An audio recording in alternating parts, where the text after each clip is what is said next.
So our next speaker is Jeanie Lo, a distinguished, a distinguished Chinese American historian and genealogist. She is the author of China Connection: Finding Ancestral Roots for Chinese in America, and her insight had guided countless individuals in their search for ancestral connections.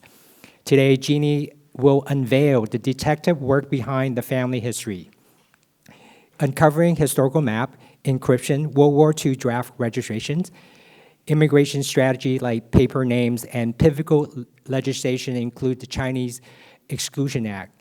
This is a masterclass in uncovering story often hidden between the line. Let's welcome Jeanie Lo. Anybody in history? We're just not talking about Chinese research, but it is like dry archaeology, only in documents and artifacts. So that's what I had to rely on. I'm the first generation born in the US, so we were very bilingual at home, and we had regular school during the day, and we went to language school 5 days a week. I spoke a different dialect that was taught in the language school, so I had try to do catch up on the different dialects to use.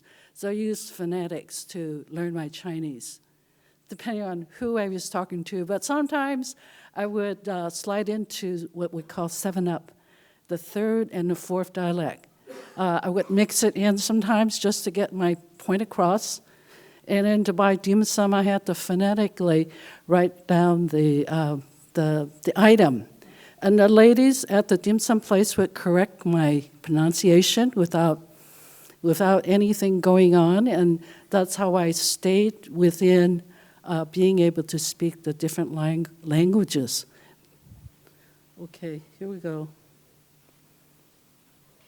So what do you do if you really don't have a genealogy book in hand?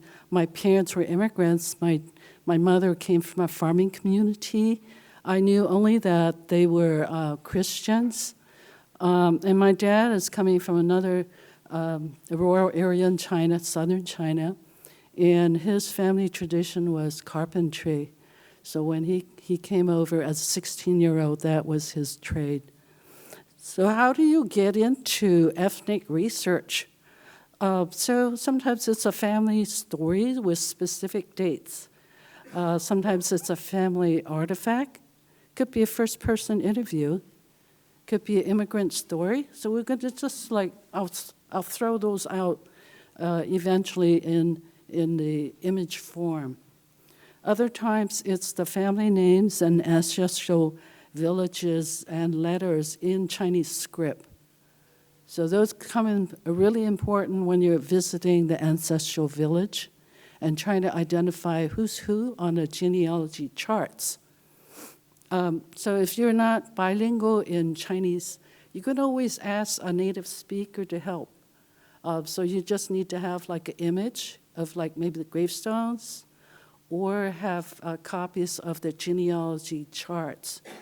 And I'll show samples of that too. Sometimes it's family photos that are found in government documents, case files, immigration records. Sometimes it's a rare photo, something that you've never seen in your family, but it's, somebody else looks like that person. Family business name. Now, if you say like, okay, I don't know anything, but our family's business name was such and such in some town, mostly in California, or it could be somewhere else in the U.S. So there are resources in which to locate those records too, or those mentions of those Chinese business companies. Historical context. So as you're doing the research, it's better if you start to read a little bit about that period, and you get the context of why people won't talk about immigration, why they won't talk about why they have two different last names, or it could be that maybe there was government interaction, there was some proceeding, which involve a family member. So we're going to talk a little bit about that. Well, China is slightly larger than the U.S. It has 23 provinces and 58 minorities, and each minority has their own dialect, but the national language is Mandarin, and the Chinese script is the same. So most of the immigrants to the U.S. and other places come from the southern province of Guangdong, which is in the shaded area down in, so we call ourselves Southerners. And I do speak that Southern dialect. Okay, so some of the things you may find is like articles on Chinese Jews. There was along the Silk Route, you have Kaifeng is like right centralized near Xi'an. And so there was a large community of Chinese Jews there. Now I think one of my friends went there, he's Jewish, looking for Jewish evidence, and it's more like it's a tourist spot, but not really established, might be, like a little museum building or something. The other place that I visited was Banpo, which is near Xi'an. It's another dig site museum, and it really reminded me of, like, especially the kiva. They have, like, Native Americans in the U.S. have kivas, like little housing units, and in this particular settlement that was Neolithic, and it was matriarchal, run by women. They had little kivas, and you look at their pottery, it looks very, very similar to some other native potteries. So that's sort of interesting. I've always been really interested in archaeology, so what I do is like a cleaner, drier source of digs, but I do in libraries, and I do it at the National Archives, where I spent a lot of time at the San Bruno. Spent a lot of times, sometimes in the cemetery, because we had relatives who passed, and then you got to make a visit. So while you're standing there, it's like I'll be looking around, and it's like, gee, that one has, like, the gravestone has information about that person, the birth and death dates, sometimes the villages. So here are two National Archives reference booklets. I believe they're online. I think today my talk is being recorded, so my bibliographies are at the end of my talk, so you probably don't have to take notes, but be able to go on the San Francisco Public Library's YouTube channel to see my information, okay? So enjoy, relax. So these are two National Archives resource publications that when I would visit, I would pick it up, and it would be like outlined. It would tell you what the resources that the National Archives at different regionals have collections on. And sometimes I would find things like, I didn't know there was like Chinese mortuary records. And so we're going to look at that. And then there's also U.S. mint deposits for California, San Francisco. That's also at the archives. But these are like the finding aids. So if you ever end up at the National Archives, be sure you pick up their finding aid sheets, because it tells you what type of collections they have.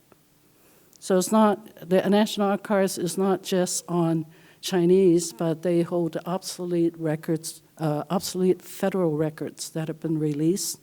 They're no longer being used, but it really comes in handy if you're doing research on different ethnic groups in the U.S. Here, so in the old days when I started in the early 90s, everything was microfiche or microfilm. So it was like I think I might have sat Sutro Library, and they had the microfilm. And so I'm flipping through there just to the Alta California is mostly a Caucasian white publication, but I thought, well, let me see what's in there. So I recognize, there's two Chinese dry goods stores that advertise in Alta California, 1875. That was curious, very interesting. Now, the other thing we also have is Chinese laborers in the U.S.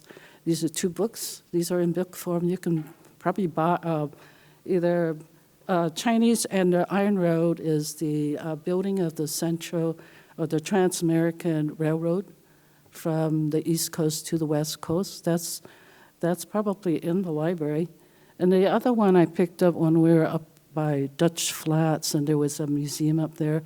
But it's one of these, more like a picture book with some sort of, descriptions. So we also found that there were Chinese up in the gold mining countries. So this helps to give you a background. Let's say you say, I had a great-grand somebody who was a gold miner. And so when you start to read about these areas, sometimes in the index you'll see like, there's a mention of Chinese community like in Dutch Flats. Yeah. Here's something else. On the Chinese American portraits, and these are like people who had settled in the South or all around. This is 1828 to 1988. So this particular book is, you can find it at the library. And on the right side, what you see is an actual interview by this woman, a family member, Lei Chut. I have two members from this family here on this side.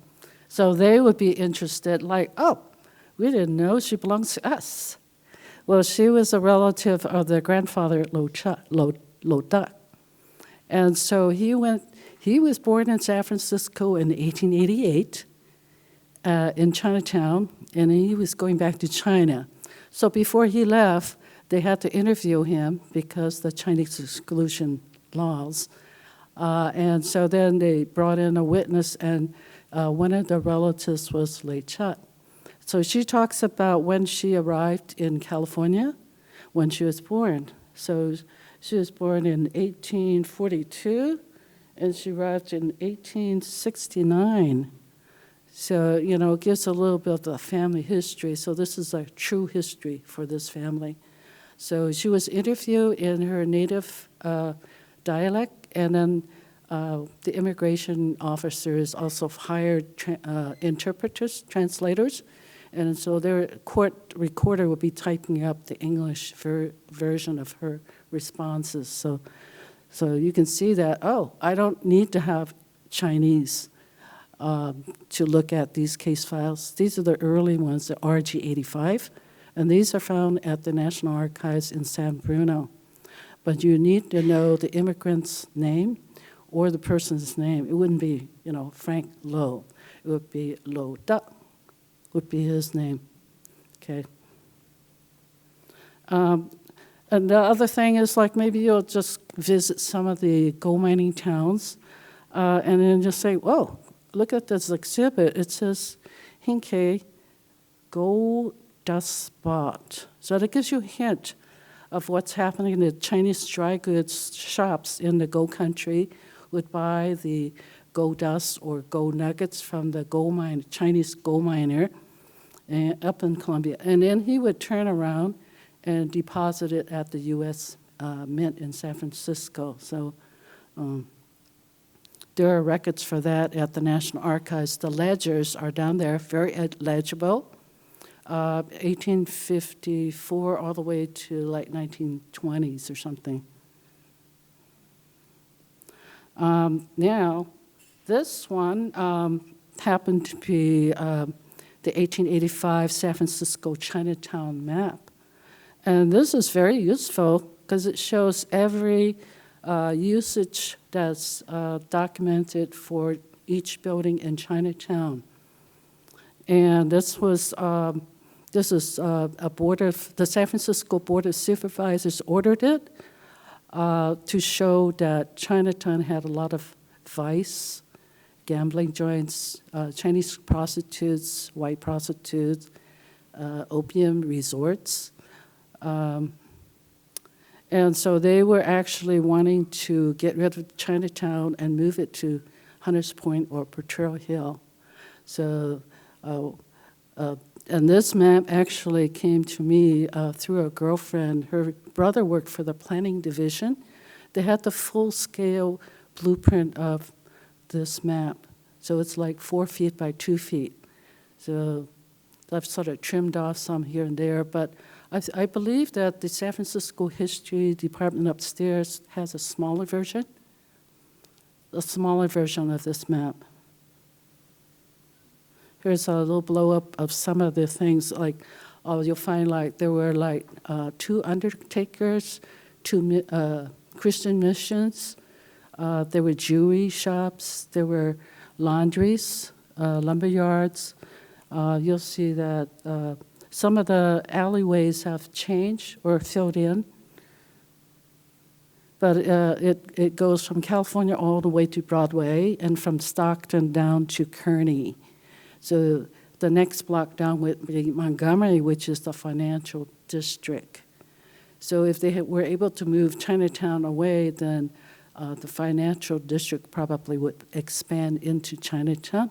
But they didn't get the chance, because after the 1906 earthquake, people in Chinatown went right back in there and rebuilt and reestablished themselves, and they had like really strong advocates for them.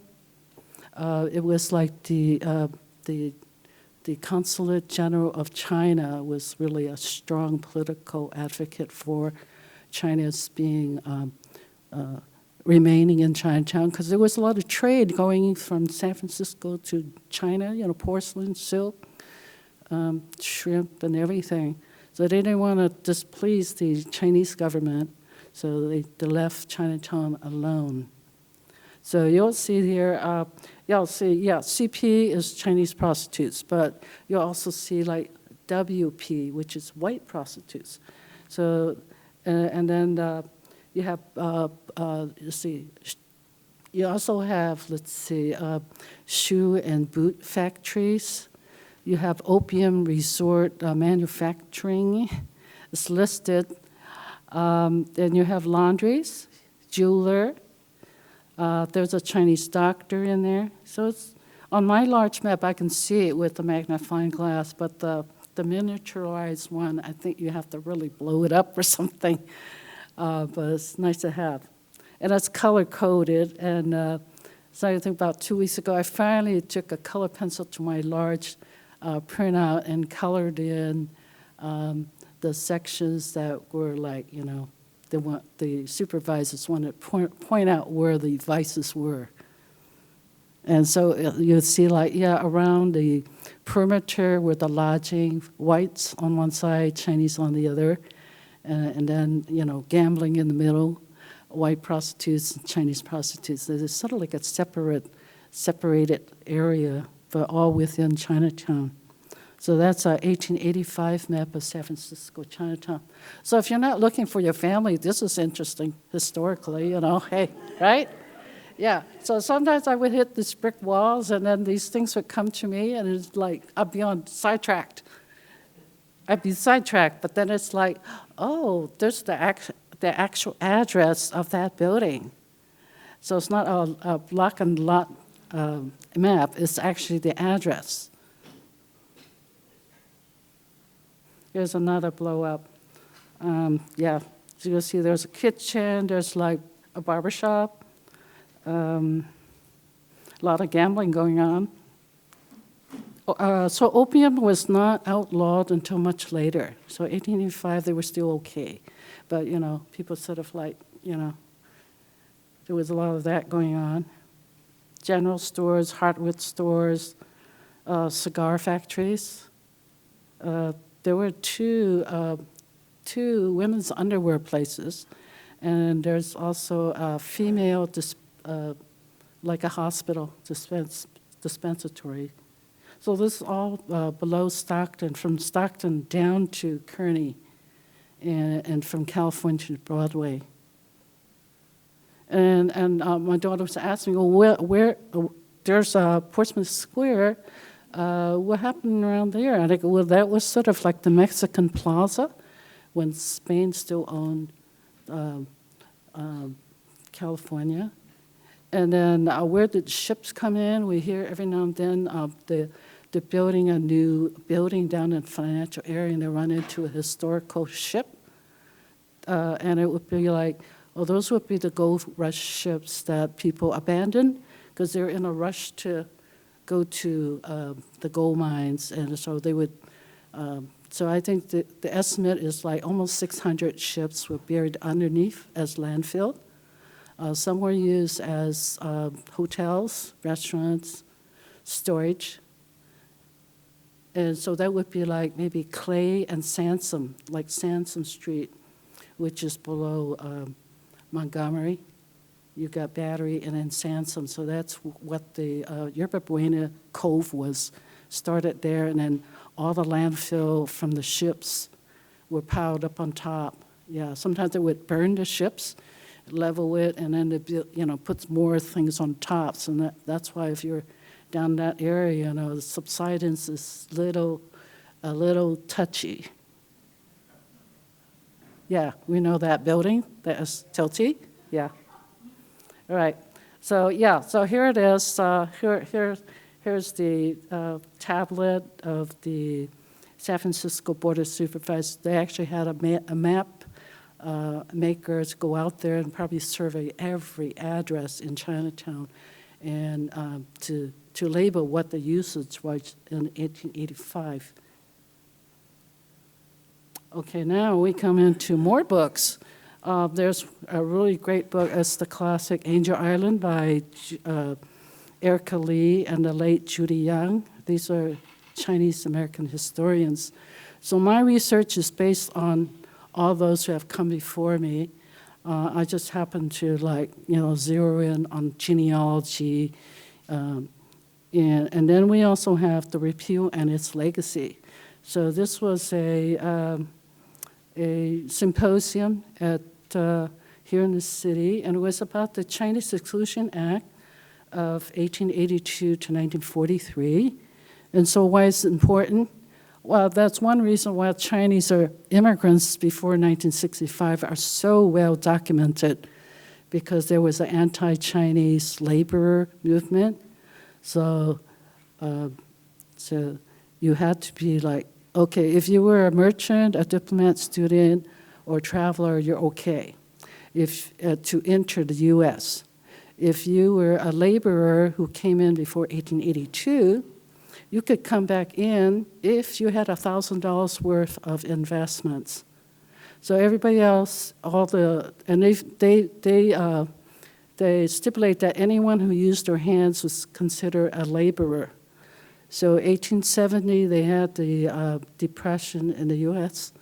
So people were complaining about cheap Chinese labor. So that's why we have the Chinese Exclusion Act for those 60 years. So 1943, what happened is the U.S. wanted to have good relationships with China. So they decided, okay, we're going to repeal it. It was brought to the U.S. Supreme Court back in D.C. They looked at all the conditions and said, this is a racially discriminatory law. It should be repealed. So that's what happened in 1943. My parents, actually, one of them came in 1931 as a 16-year-old, my dad, and my mother came in 1940. So both of them, because of the strict anti-laborers, my parents plus a lot of Chinese immigrants during those times had to circumvent the Chinese Exclusion Acts by assuming fake identities. And so then that's why you would see like some of us have like two surnames are on our dad's side. So My dad's paper name was Chewy, but his real name was Wong. So by the 1950s, 1960s, the U.S. Had what they called the confession program.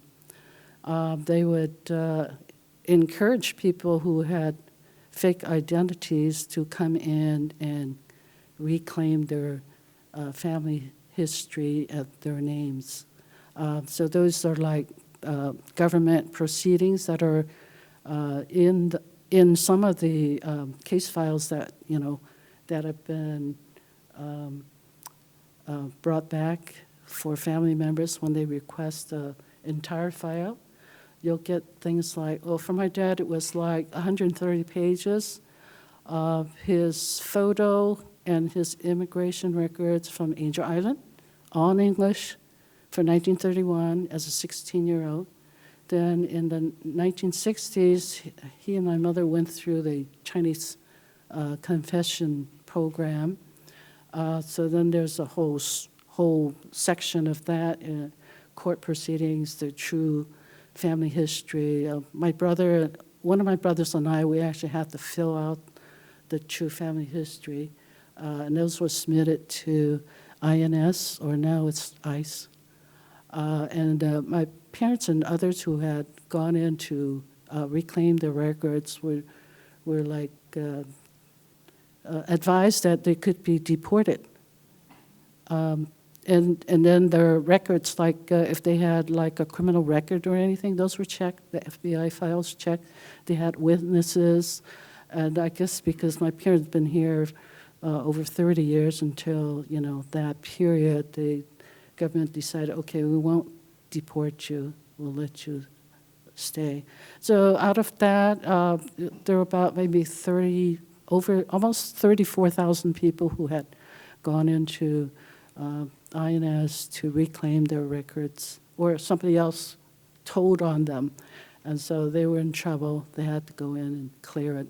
Other people decided not to reclaim their true records, so they may have like, an American name, surname, and in Chinese you'll see the true name. So I'll show something on a gravestone that you'll see sometimes. Yeah, so I already talked about this part. Okay, so I was at the archives and pulled up the record for my husband's grandfather, because he was the one born here, and he had gone back to China to get married. So we looked him up in the archives name index, and he actually had a file. So it came out with all these documents in a manila folder, and inside was the wedding document. It was all folded up, fan folded, and then when you pulled it out, it was like 4 feet by a foot deep. And luckily, we brought it to somebody. We took photos of each section, and then we brought it over to somebody that my husband's a native-speaking employee. And then he turned it over to his father, who is like older. So we got the translation of each section, and we got to this section where I've got the circles. So this is a listing of the bride's paternal family.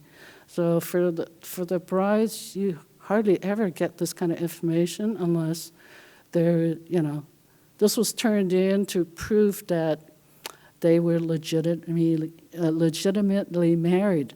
So they never got it back, and it's still sitting in a map drawer at San Bruno's National Archives. Yeah. And it was very fragile. Even if, they retrieved it for the family, where would you put it?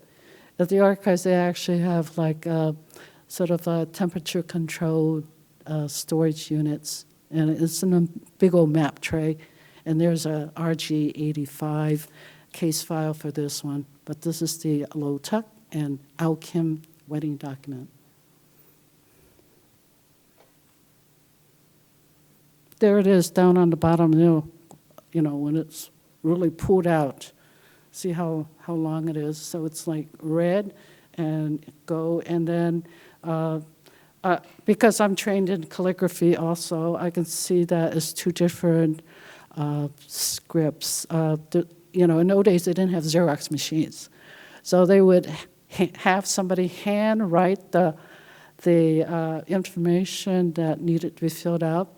And at the time of the information that was needed, somebody else would write in the characters. So you'll see there's two different scripts here if you're trained. So this is 1909, document November of 1909.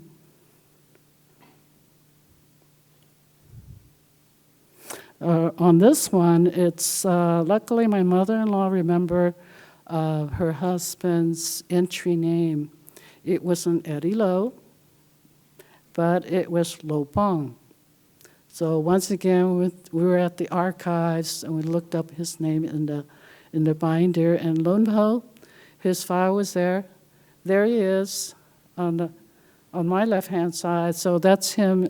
That's his entry photo. And initially, my husband said, "No, that's not him." "Oh, yes, it is. That's just a young version of your father."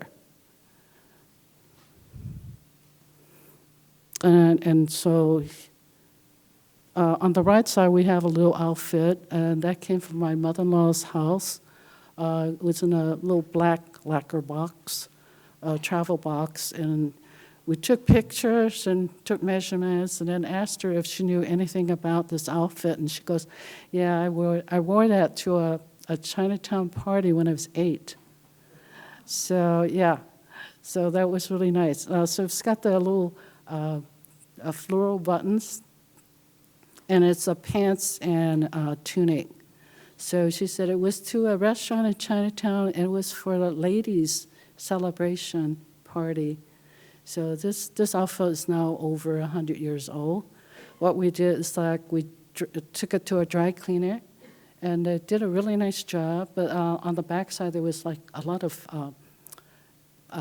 oxidation. So the back of the tunic is sort of black, but the front cleaned up pretty good. But it had I don't know, maybe it was orange juice stains on the front. So after dry cleaning, yeah, so those stains came out pretty good.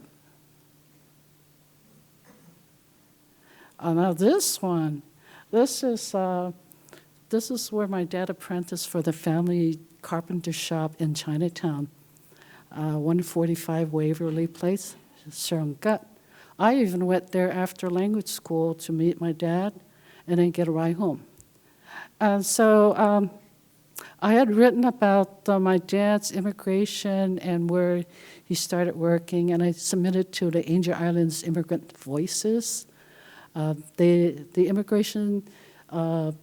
Angel Islands website is collecting immigrant stories. So I wrote up about my dad, and Seonggut was the family business, and then, it's sitting in there. So this person who bought this sign, he said he bought it in the early 90s, and he lived in Oakland. He was an antique collector. And so he said, "Yeah, I bought it in a Chinatown antique shop in the 90s. And so I guess he's downsizing because last year he contacted the Angel Island immigration people, and they contacted me and said, "You wrote an article naming this business. Would you like to have contact with him?" I go, "Sure." So it just so happened that, he wanted to return it. I thought maybe he wanted to sell it, but he go, "Oh no, I want to just give it back to wherever." And so last year, so I asked one of my brothers, because there's just one of them is two of them are general contractors with my dad's business. And so I said, "Are you interested?" This man said he wants to give it away. I said, "It's 4 feet by, I don't know, 18 inches." And I go, "I could, but I'm not really attached to it. Do you guys want it?" And so my younger brother contacted this guy, and so it came back to our family So it's sitting with my younger brother. So this sign is about like 100 years old, about, yeah.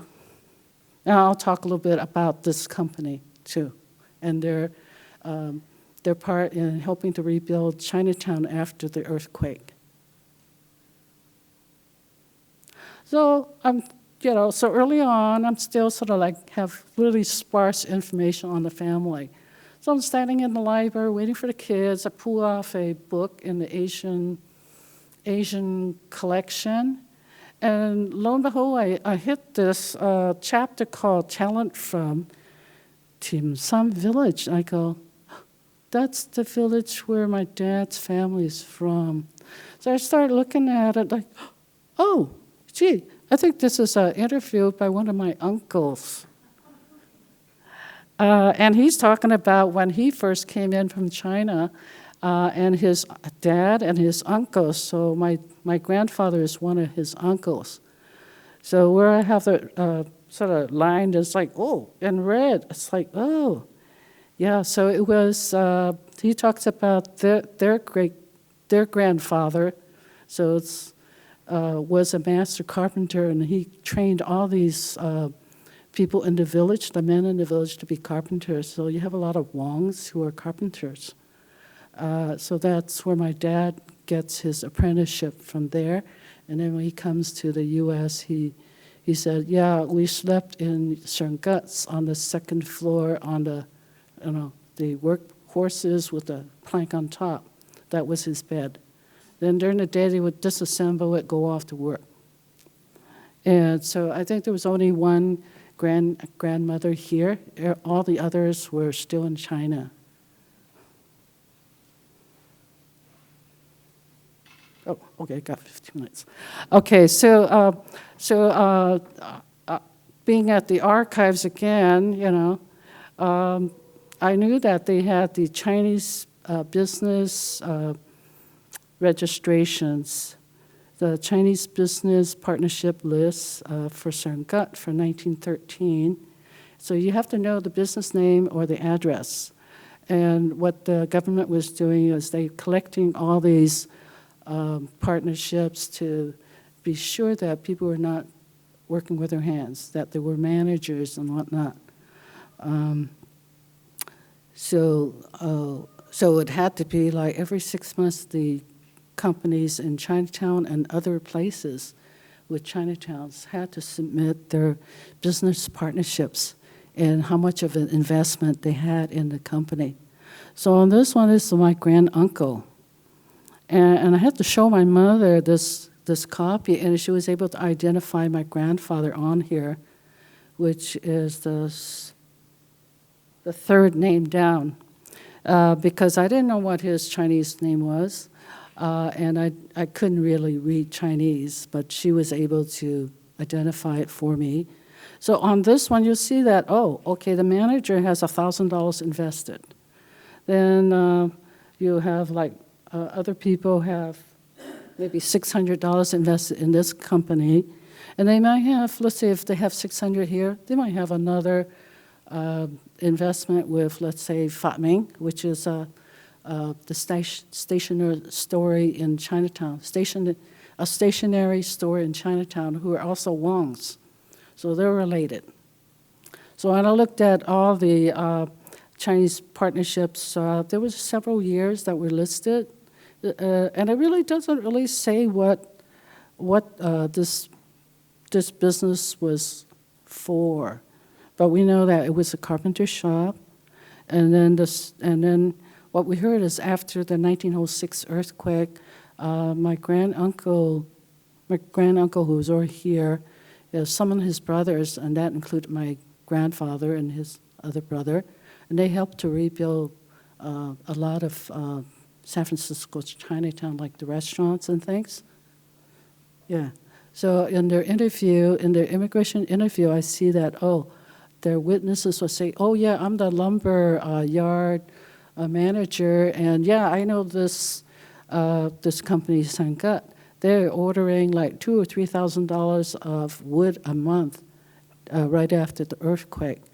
And then he said, yeah, they were helping to rebuild some of the restaurants in Chinatown or buildings in Chinatown. So we have like a first-person interview there.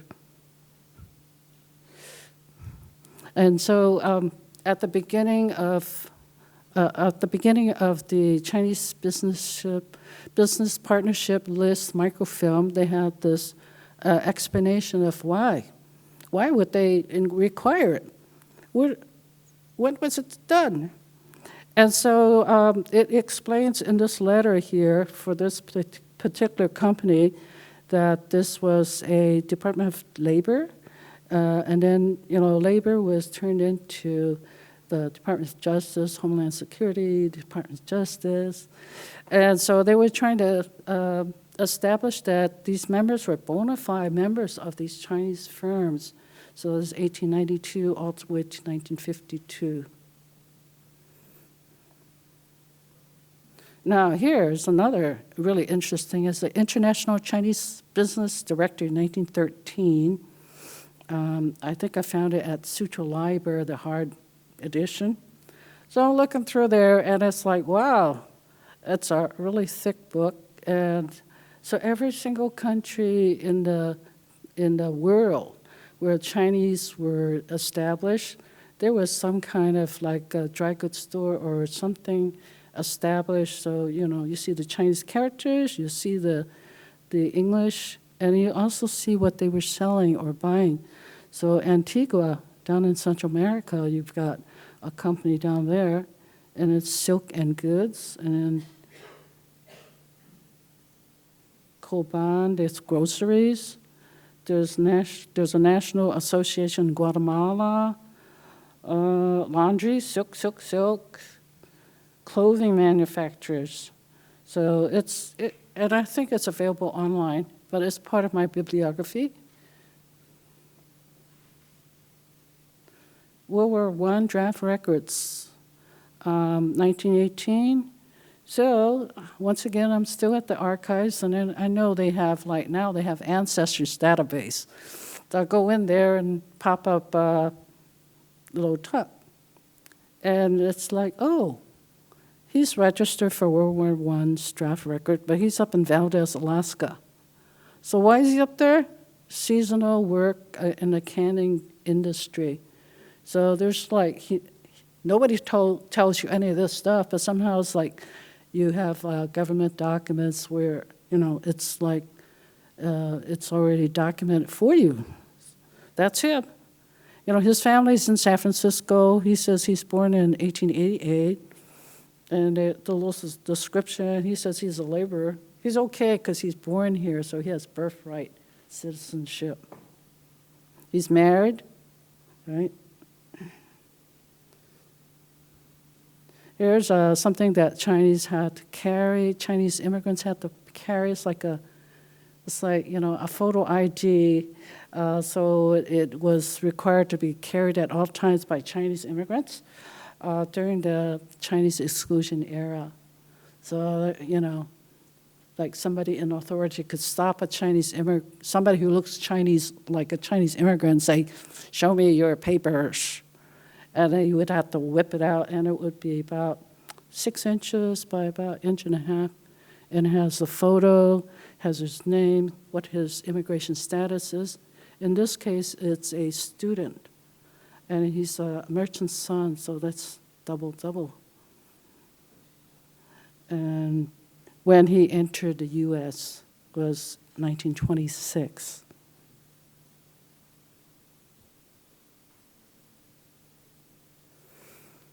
Now this one is really curious. So we go to a family gathering of my in-law side, and the auntie starts talking about our grandmother died as a result of a train accident on December 24th, 1902. She repeated that 3 times, and it was like, oh, I think I'm going to see if I can find that record. So yeah, I did. I went down to the archives again because they had like the microfilm. So in those days it was microfilm. And so what it is I recovered it from the Chinese mortuary records that There were microfilmed 1870 all the way to 1933. And the early stuff, 1870 to 1918, is really legible, handwritten. And it gives you a lot of description. So, and it's chronologically arranged. So I think there's 30 entries on each page. So I just went for the December 24th, 1902. I went up and down, maybe 1 or 2 pages, and I go, oh, cause of death. You can look at cause of death. And it says burned as a result of a train accident, and they put down Byron, California. And so the story was that she was accompanying a bride up to get married up in Byron when there was a train accident.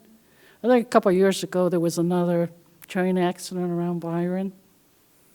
Yeah, so I think it's that curve in the train tracks or something, but I remember it was just a couple of years ago. Okay, let's see. Okay, so then I went down to across the street to Civic Center, the health department, to get her death record. So we were able to get a certified copy. So that's how you sort of build your genealogy. You want to have the paper trail, and you want to have like the citation. You don't want to just go by oral history because sometimes it's not correct. Okay. So then, so then what it was? Another year, my mother-in-law, she was, getting a little older, and so we decided to go out to where her father is buried, out at the Chinese cemetery, So we go up there, and they're at the very top of the hill. Her father is recovered his mother. Her mother's bones, and she's, as you look at it, it's the Chinese script gravestone is his mother. And then the other ones that are yellowy and gray, those are like maybe, I think there were 2 daughters who died of TB, his mother, and then it was a nephew, his brother's nephew. So we took pictures, brought it back to my mom, and she's helped translate it.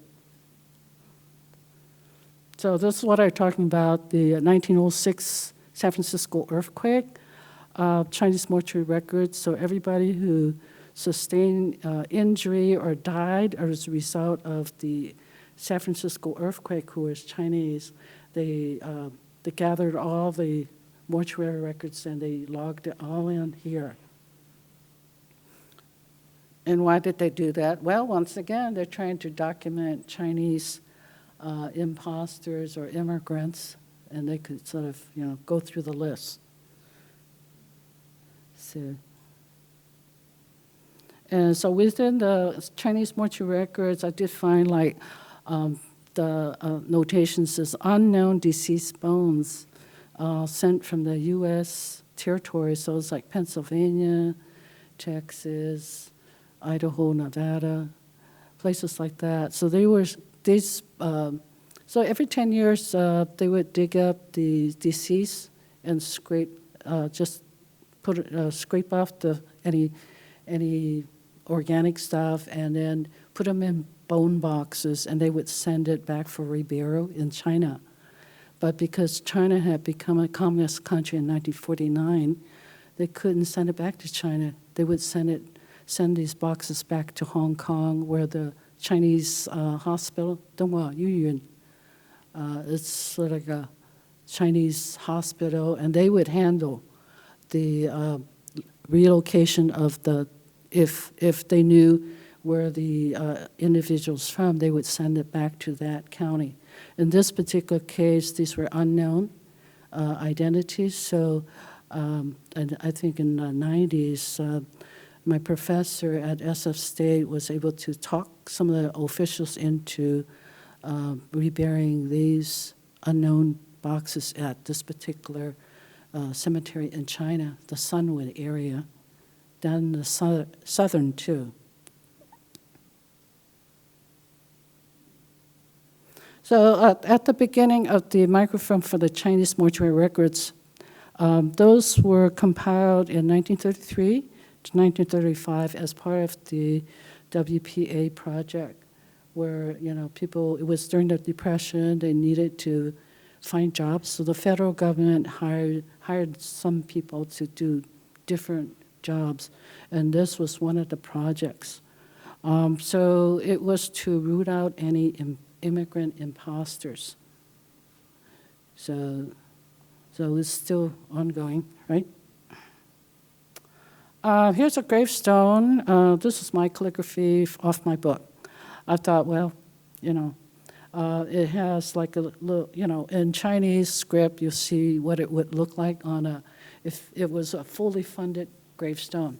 Not all gravestones have this much information, but if it did, I do the translation as a composite. At that time, I didn't want to invade anybody's privacy, so I did a composite.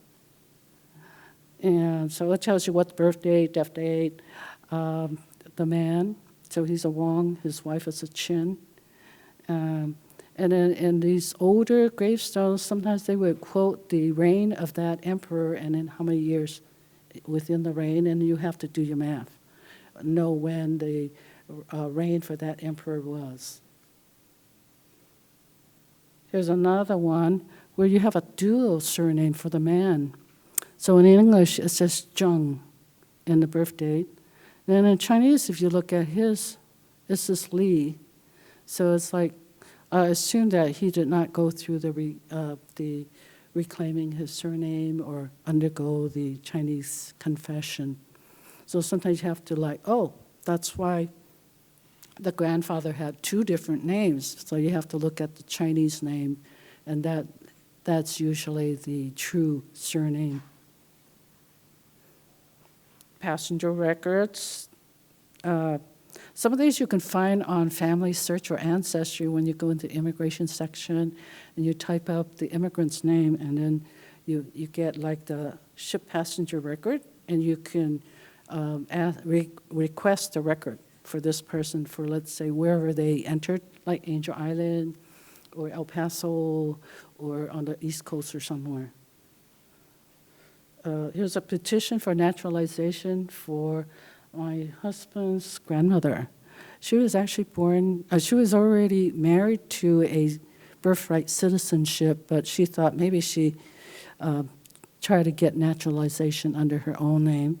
But then the government thought, well, no, you don't need to. You're already a citizen married to a birthright citizen.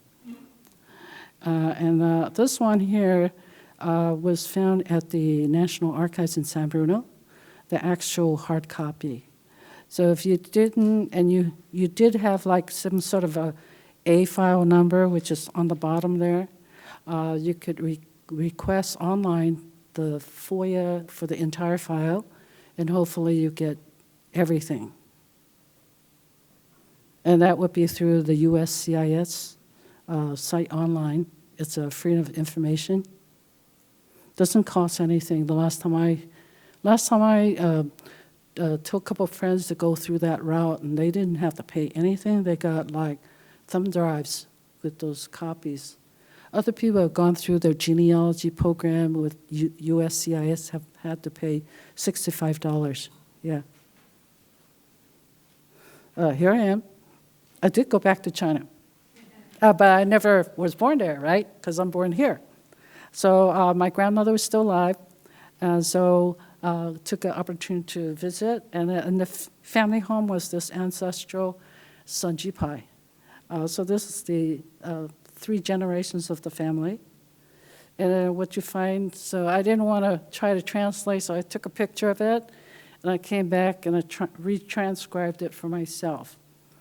And then when you see the star there is where my journey into genealogy starts. It's my great-grandfather's name. Here's my great-grandmother's picture. My sister returned to China where she was born, and she took a picture at the home in 86. So 94, when I went back to the same house, this picture is no longer there. What was interesting is that there's several generations of us who resemble this lady. So then I start to interview my mom. Who is she? How tall? How old was she when she passed? So my mother said, well, she was the village midwife. So that's pretty important. And then my great-grandfather was in California as a gold miner and a laborer. So here he is in the 1880 U.S. Census. This was really fast. You know, nowadays with the databases online, if you have the right name, I mean, within 5 minutes, I got 3 citations for my great-grandfather in different places in California. So I was able to make a copy of it. And then going back to the ancestral listing, I was able to get hold of the genealogy book, or the Zupu book. And so I was able to legitimize, correspond the 17th generation's genealogy name. And so it matched everything I needed. So there's like 3 generations, like my grandfather, my great-grandfather, and my great-great-grandfather listed full name, their wives only by surname. Here's something I picked up on my 2005 trip. I was visiting another side of the family, and the house belonged to one of our male cousins. And this bow was actually in sort of like the garbage heap. So, and there was a little chip on it, so I had to ask if I could take it, and they go, yeah. So then I see is like, oh, this person is, calligraphy is a left-handed calligraphy, because if you're right-handed, it would go, you know, the strokes would go towards the right instead of towards the left.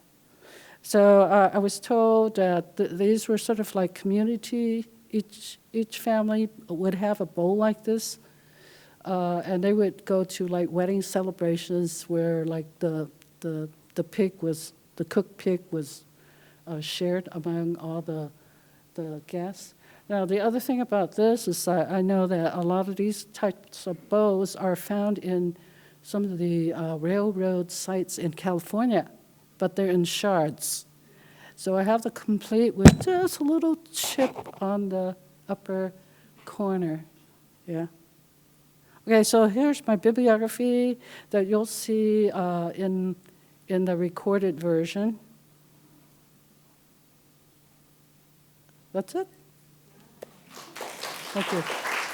Good. Thank you so much for your presentation. It was really fascinating. Good. And I wasn't sure if I would have a lot to be interested in, and I was fascinated. And I love the fact that you just dug and dug and dug and dug, and you reached so many gold mines. Mm-hmm. So thank you very much. It was a wonderful presentation. Yeah, you know, a lot of our families are not famous or rich or political. They're farmers. Anything else? Anyway. Oh. Do you have a book we could purchase, or is it all It's really on YouTube? outdated, but it's here as a reference tool. It's a real short, and it's like the translation for gravestone, emperor dates. So you could probably, you know, take it off there and just Xerox those pages. Great. Yeah. I will. I'm in the 10th year of my family journey. Oh. And the more I dig, the Yeah. more delays, and I'm trying to do personal interviews and Yeah. blah, blah. This is really, really helpful. Yeah, you have to catch you. them like the oldest person or see whoever else has done some research. No. I actually had a because friend. They they wanted, yeah, they wanted They me don't to. want to talk. Yeah, they wanted me to. Yeah, they don't want to talk about immigration experience. They found the records underneath one of their beds. Thank you very much. Okay. And we have Jeannie's books in the library, so if you want to check the book out, yeah. I think it's a reference. Oh, it's a reference, okay.